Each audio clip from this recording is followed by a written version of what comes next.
Bonjour et bienvenue au Musée des Blindés. Bienvenue dans Histoire d'acier. Aujourd'hui, on parle d'un véhicule absolument fantastique, c'est le T-34.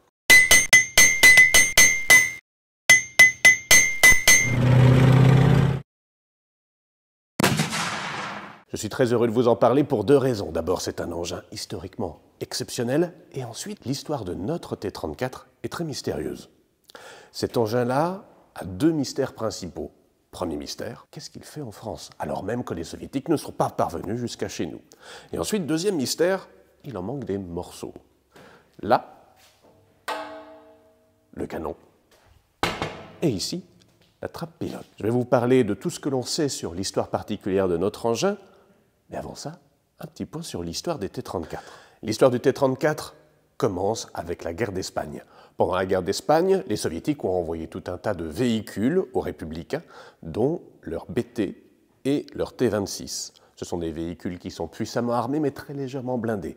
Et l'un des retours d'expérience justement de la guerre d'Espagne, c'est qu'il faut des véhicules blindés beaucoup plus protégés. C'est pour ça qu'à partir de 1937, l'usine numéro 183 a été missionnée pour développer un nouveau véhicule rapide et bien protégé.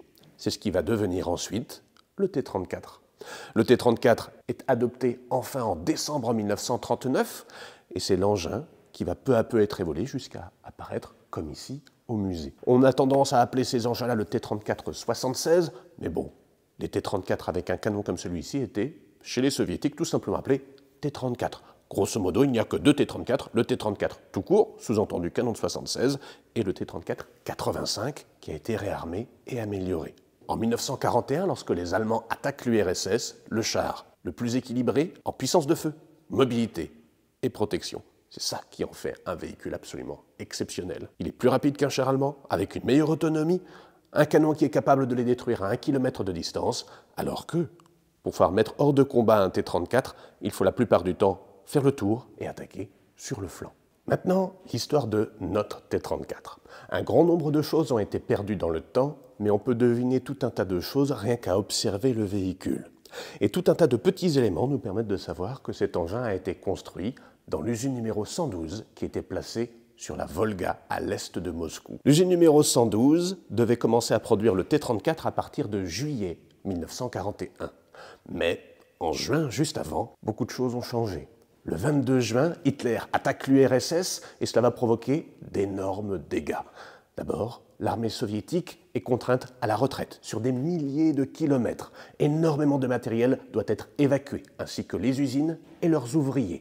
On est dans une pagaille monstrueuse, ce qui fait que l'usine numéro 112 ne va vraiment commencer sa production de chars qu'à la fin de l'année 1941. Dans le bazar, l'usine numéro 112 ne va pas récupérer tout ce qu'elle devait avoir pour pouvoir produire cet engin-là. L'usine numéro 112 va recevoir l'autorisation de faire des modifications sur les plans du T-34 pour le rendre plus facile à construire, plus rapide à construire, avec une limitation en main-d'œuvre et en outillage spécifique. L'une des caractéristiques de l'usine numéro 112, c'est de ne pas retravailler les tôles une fois qu'elles ont été découpées. On le voit bien ici sur le bord. Une fois que c'est découpé à l'oxycoupage, on ne va pas retravailler avec des machines de façon à avoir un bord lisse. Ce n'est pas grave. Pour pouvoir rendre les tôles plus faciles à souder, pour pouvoir augmenter la vitesse à laquelle elles peuvent être, on va directement souder les plaques ainsi en les interconnectant. C'est ça qui permet de rallonger le cordon de soudure et d'avoir quelque chose d'efficace. Vous remarquerez en passant que la qualité de la soudure est absolument atroce. Soit que l'on manque d'ouvriers spécialisés, soit d'outillage de spécialité, soit de temps, tout simplement. On est en pleine période d'urgence pour l'URSS. Le but est de produire le plus de chars possible en un minimum de temps possible, puisqu'à la fin de l'année 1941, l'Union soviétique a perdu déjà des milliers de chars, des centaines de milliers d'hommes. Il faut donc compléter au plus vite les trous, les manques de l'armée soviétique. Deuxième chose qui est spécifique à l'usine numéro 112, ce sont la façon dont ces barres ont été rajoutées sur le flanc du véhicule. Le profil des barres et leur installation date du milieu de 1942. Pourquoi ces barres? C'est tout simple, c'est pour pouvoir tenir les fantassins. Les fantassins vont se placer sur l'engin, on manque à l'époque de véhicules de transport de troupes, ce n'est pas grave, on fait des T-34 par milliers. Vous avez des barres sur les flancs, flancs de tourelle, flancs de caisse, mais il y avait aussi des barres à l'avant du véhicule. Elles ont disparu, mais on voit ici le témoignage des soudures qui permettaient de tenir une barre ici à l'avant droit et une autre de l'autre côté à l'avant gauche. Ça vous donne une petite idée du nombre de soldats qu'on pouvait placer sur un véhicule comme celui-ci. Notre T-34 a été produit vers l'été 1942. De son temps de service, nous ne savons malheureusement rien. Cependant, ce que nous savons, c'est qu'il a ensuite été récupéré par les Allemands et réutilisé par eux. Il y a quelques points de repère par rapport à cela, typiquement celui-ci. À l'origine, c'était là l'emplacement pour le phare soviétique, mais le support qui est là, et particulièrement cet embout ici, est caractéristique du phare Notec allemand, qui indique donc qu'il y a eu réutilisation allemande. À l'intérieur, il y a tout un tas d'autres éléments, mais la preuve formelle de cela, c'est tout simplement une photo que j'ai retrouvée à l'occasion de recherches extensives sur cet engin-là. Et cette photo, la voilà. On voit apparaître notre T-34. Et vous voyez la belle croix noire qui est peinte par-dessus. On voit bien qu'il a été réemployé par les Allemands. Plusieurs éléments permettent de savoir que c'est définitivement notre char. Il y a deux impacts qui sont visibles. Un qui a été rebouché au cordon de soudure au-dessus de la mitrailleuse de caisse. On voit bien là encore que l'on ne s'est pas ennuyé à repolir l'entièreté du cordon de soudure. Et un deuxième impact qui lui aussi a été rebouché au cordon de soudure. Sur la photo, on le voit dans l'ombre, mais il est bel et bien là. Pour le reste de l'histoire de notre engin, là encore, il y a un grand trou en termes de connaissances. Cependant, on le retrouve en France, vers la fin des années 1940, à Paris, à côté de l'école militaire.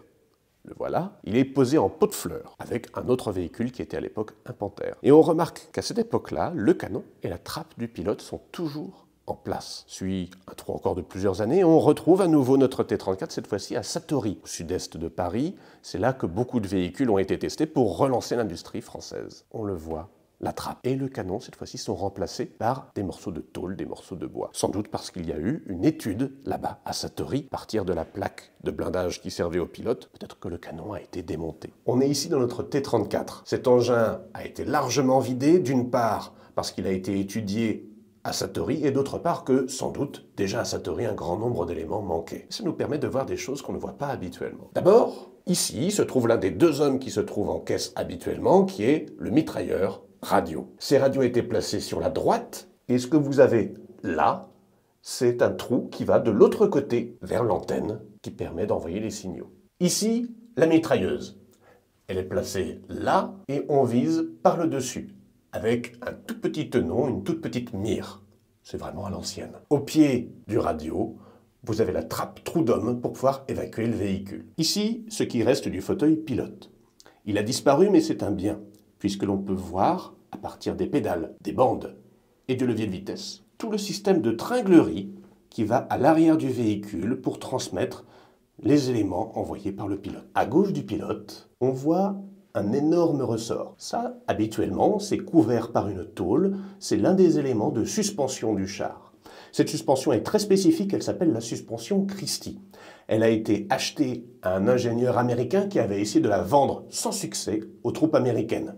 Les soviétiques vont acquérir plusieurs prototypes produits par Christie et vont même acheter la licence pour pouvoir améliorer l'engin et le développer. Et c'est ce qui va être utilisé encore sur le T-34. Chaque galet, c'est-à-dire les roues pour un char, sont reliés à ce système de ressort. Il y en a un par galet. Tout cela permet une grande vitesse puisque vous avez beaucoup d'amplitude pour chacune des roues.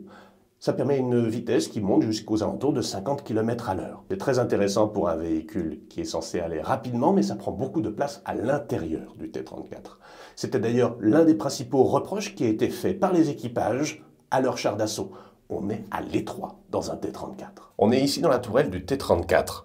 On a l'impression qu'elle est gigantesque et que j'ai tous les aises du monde. Sauf que justement, j'ai des aises parce qu'il manque énormément d'éléments. Vous avez ici une tôle qui est la subsistance du mécanisme qui permettait de pointer le canon en élévation. Vous aviez une petite roue de ce côté-là. C'est-à-dire que jusqu'ici, vous aviez l'entièreté de la culasse du canon qui prenait l'essentiel de la place centrale. Vous remarquerez en passant à quel point le découpage est absolument atroce. Là encore, on a un témoignage du fait qu'en 1942, au milieu de l'année, on ne se pose pas de questions esthétiques, on veut simplement quelque chose qui fonctionne. Point final. Ici, je suis à l'emplacement du chef de char. Il fait aussi office de tireur. C'est lui qui va repérer les objectifs et c'est lui qui va ensuite opérer la visée avec le canon. Il a la main proche du système d'élévation et aussi proche du moteur électrique qui était en plus ici à l'intérieur qui permettait la rotation de la tourelle. Il a deux éléments d'observation, un périscope qui était placé ici, à côté du ventilateur qui permettait d'évacuer les gaz imbrûlés du canon, juste là. Et son deuxième élément d'observation, c'est un épiscope qui était bloqué ici. Juste en dessous de l'épiscope, une petite ouverture pour le combat au corps à corps au pistolet si les fantassins commencent à grimper sur l'engin. Là, il est ouvert. À l'arrière, il a encore son bloc de blindage. Celui-ci fonctionne encore. Hop. Et vous voyez que le bloc-bouchon tombe. On peut ouvrir le feu. Et lorsque l'adversaire est trop proche, on ramène le bloc avec la chaînette. Au-dessus de ma tête, une gigantesque trappe très lourde, c'est pour ça que ici se trouvait un système de ressort pour pouvoir les aider justement à la soulever et ensuite à la refermer. Une toute petite trappe se trouve ici, juste au-dessus de la tête du chargeur. Ça permet d'évacuer les douilles. Les douilles qui proviennent des munitions.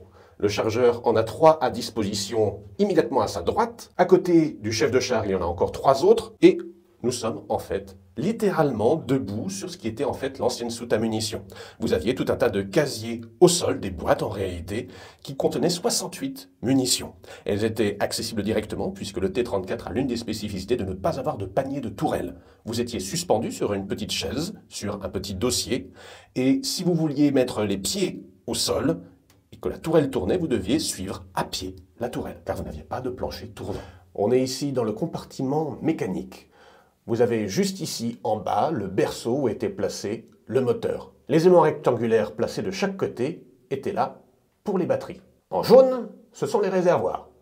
Les grands, ici et de l'autre côté, pour l'huile du moteur. Vous aviez ensuite d'autres réservoirs, 8 autres, pour le carburant du diesel.